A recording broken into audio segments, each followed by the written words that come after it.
By popular demand, we are revisiting the topic of sexy food plating. First, let's talk sauce. A few clever spoon drags and your friends are guaranteed to whip out their phones and tell the world what a great chef you are. The saucy star of our show today is a smoky red pepper sauce. Here is a technique that works well for sauces that are completely smooth. The thickness of your sauce can range from a creamy soup to as thick as mayo. Put the dollop on a plate, wipe the back of the spoon, and drag it through the sauce. Make sure the spoon goes all the way down to the plate so it can leave a trail. Otherwise, you might get something that looks more like this. The drag can be straight or curved depending on your composition. When you are learning to do this, get a bunch of plates and experiment. You can return the sauce back to the pot so none of it is wasted. Here is another possibility. Drag the spoon with the sauce quickly through your plate in a line, circle, or some other shape. To make this work, only the edge of the spoon should come in contact with the plate. See, like this. And it is important to move quickly, otherwise you'll get blobs of sauce instead of thin streaks. Here is the same technique done in a zigzag pattern. This one works best on fairly thin sauces. They shouldn't be any thicker than my soup here, but can be as thin as oil. Now let's deal with our protein. Today that's gonna be seared scallops. After cooking, all proteins release some juice and you don't want to have this puddle on your plate unless you're plating it in a bowl with lots of cushy accompaniments that can absorb all that moisture.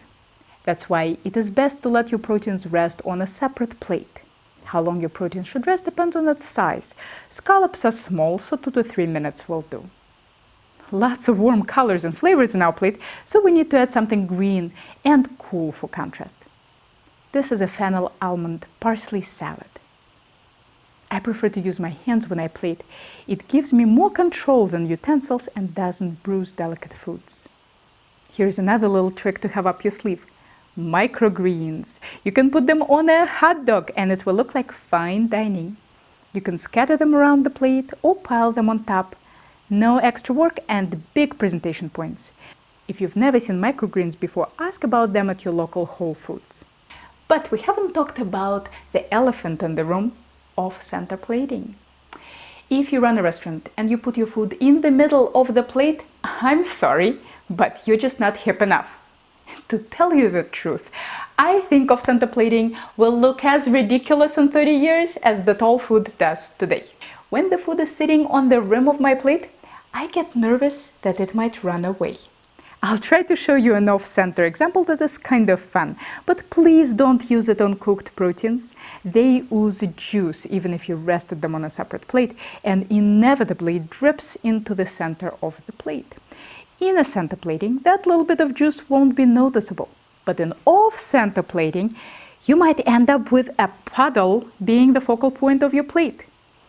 To solve this problem, restaurants often dry your cooked meats on a paper towel to prevent them from dripping. I don't know about you, but I'd rather have juicy meat in the middle of the plate than dry meat off-center. For this example, I'm plating sliced raw scallops for an appetizer layered with our fennel almond salad.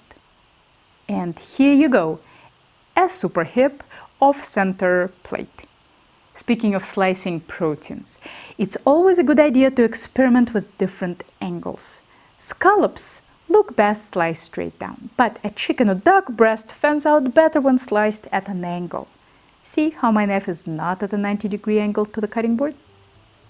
This is also a great way to get nice wide pieces from a skinny little skirt steak.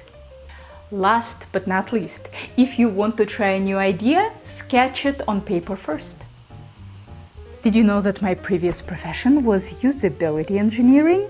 As you can see, I am still a strong proponent of paper prototyping.